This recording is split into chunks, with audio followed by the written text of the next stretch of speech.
Boni berada di depan pelataran sebuah pabrik. Petugas security pabrik datang bersama seorang lelaki muda.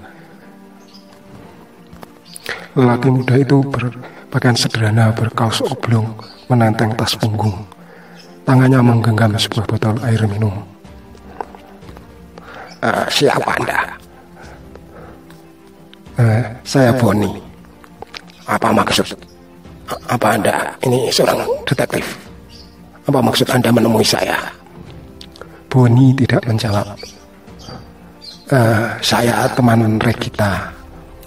Regi? Tanya pemuda itu kemudian. Anda Marco?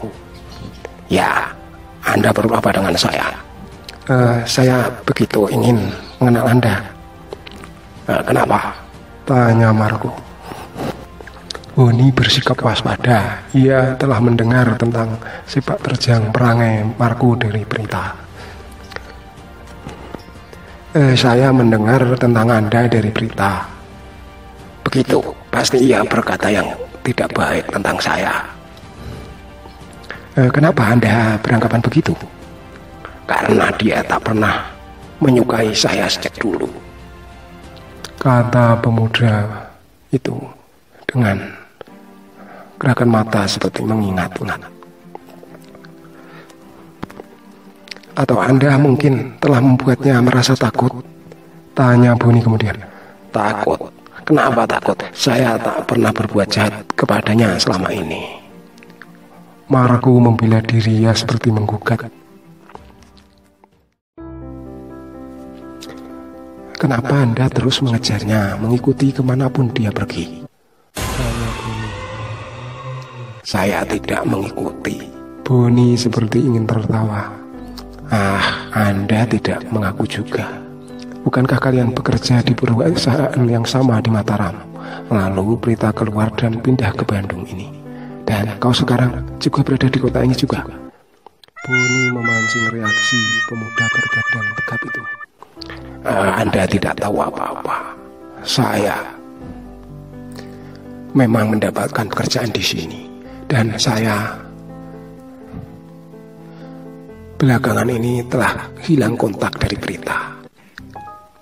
Apakah Anda punya keluarga di Bandung ini? Tanya Boni menyelidik.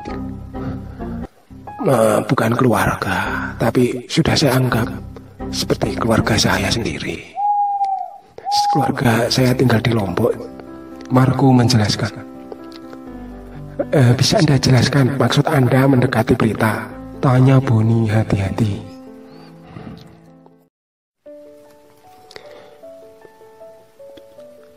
Bisa Anda jelaskan maksud Anda mendekati berita? Tanya Boni hati-hati. Kalau Anda keberatan mengatakannya, ya terpaksa saya akan menebak-nebak. Mungkin benar, mungkin juga salah. Kata Boni selanjutnya.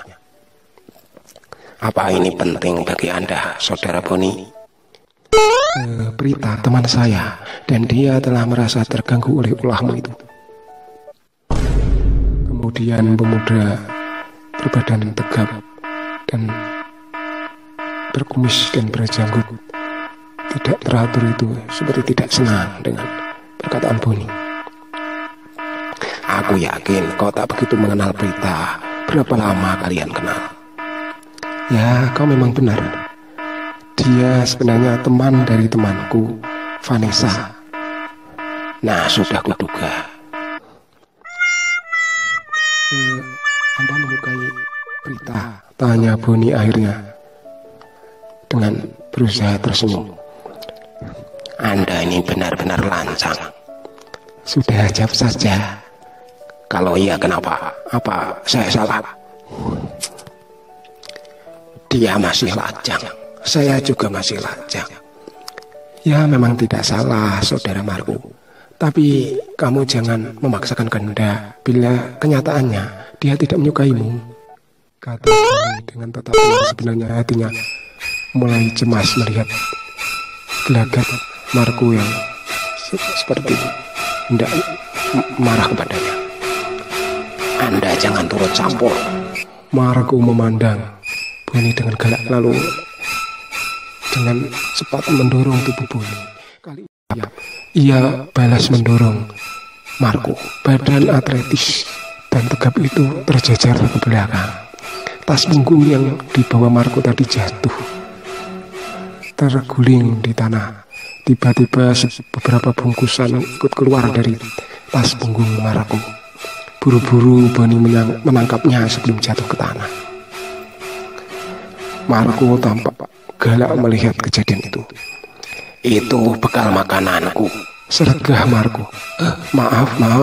Boni buru-buru mengembalikan bungkusan makanan ke dalam tas punggung Marco. Apakah Anda terbiasa berbuat kasar begitu kepada orang? Protes Marco kepada Boni. Boni terdiam. Jadi Anda benar-benar bekerja di pabrik ini? Tanya Boni kemudian. Memangnya kau pikir aku berbohong? Boni terdiam, terus berpikir tentang apa yang sudah terjadi. Sekali lagi maaf, Marco. Apa kau tak pernah jatuh cinta? Tanya Marco kepada Boni setelah mengempaskan tas punggungnya yang kotor oleh tanah. Ya, sebenarnya itu hak kamu untuk mencintai siapapun, Marco. Aku tidak berhak untuk melarangmu. Untuk kau ketahui, Boni, aku tidak pernah memaksa Prita untuk mencintaiku. Tapi selama ia belum punya kekasih, tidak salah bukan kalau aku terus berusaha untuk mendekatinya. Tambah Marco seolah-olah memprotes pada Boni. Ada rasa menyesal sekaligus pertanyaan-pertanyaan baru di pikiran Boni. Kemudian ia segera memohon diri dan sebelumnya meminta maaf kepada Marco. Ia meninggalkan Marco yang masih berdiri tegak di pelataran pabrik. Yang terasa kemudian semenjak pertemuan siang yang panas itu, Boni kini meragukan bila Marco seorang psikopat. Ia tidak yakin Marco seorang psikopat.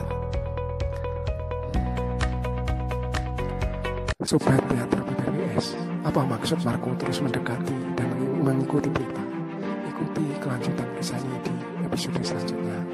Saya ucapkan terima kasih sudah meluangkan waktu untuk menonton video ini. Sampai jumpa.